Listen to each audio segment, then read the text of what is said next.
Centuries ago, in the distant and mystical kingdom of Inry, there was a serene village nestled on its outskirts known as Ammana.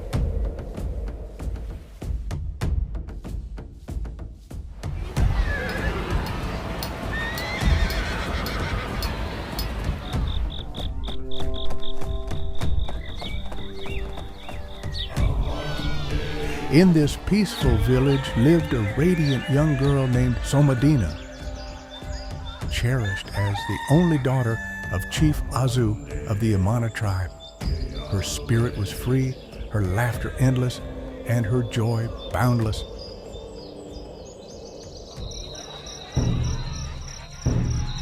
Somadina danced beneath the moonlight, and in the soft mornings she swam in the crystal clear waters of the village stream. She was known for her adventurous spirit. Often seen with the warriors of the Ammana tribe, brave men and women whose fierce loyalty and fearsome reputation stretched far beyond the borders of their village.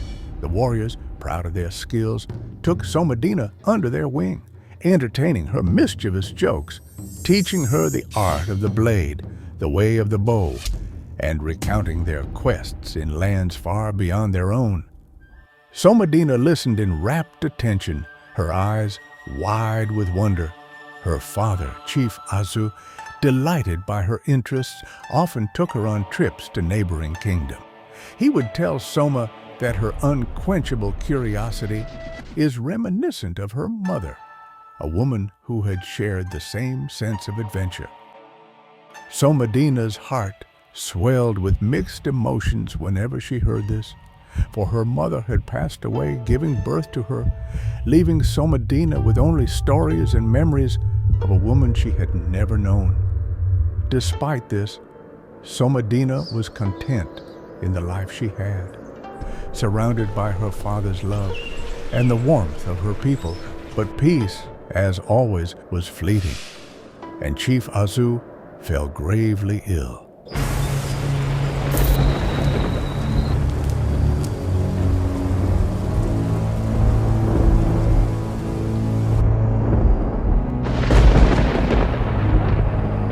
With each passing second, his once mighty body grew weak. The village healers, skilled and wise in their craft, did all they could, but nothing worked. The oracles, revered for their connection to the gods, were called, but they too could not find a solution. Days passed, months passed, and as the chief's condition worsened, the villagers began to accept that it might be time for their beloved leader to join the ancestors. All but Somadina. Soma, as her loved ones called her, could not fathom losing her father. At 17, she had never known a life without him. Her heart ached with the fear of what was to come, for the loss of her mother had already left a deep void.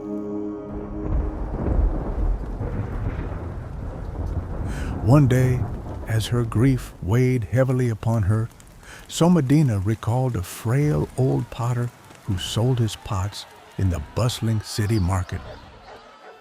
She had often helped him carry his unsold pots home any time she crossed paths with him, and during their long walks back to the village, he would tell her stories of faraway lands he had visited in his youth.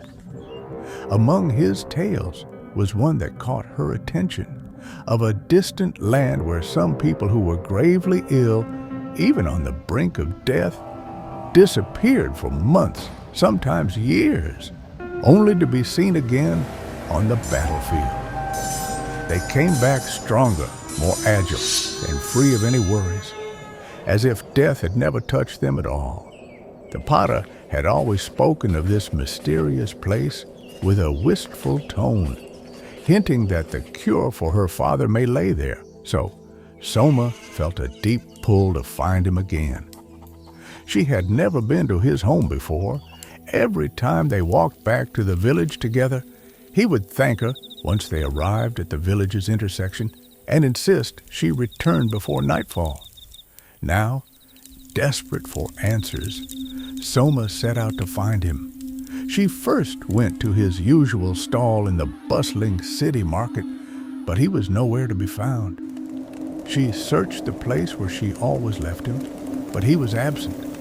Not willing to give up, Soma chose to wait along the path he always traveled.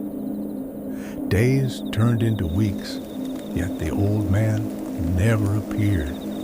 She began to lose hope, but then, on one quiet evening, she saw him, frail and slow, carrying a pot just as he always had. Her heart leaped with both relief, and Soma rushed to him, her eyes wide with desperation. "Please," she begged, "tell me more about that faraway land, the one with the power to grant immortality." The old man's expression softened, but his eyes clouded with caution.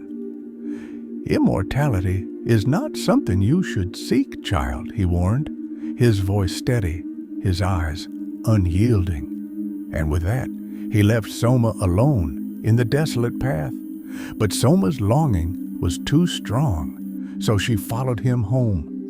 From then, she went to him and begged again and again, pleading for knowledge that might save her father. Finally, after much hesitation, the potter relented. Kneeling down to the desperate girl, he looked into her eyes and said, "I will tell you what I know, but understand this.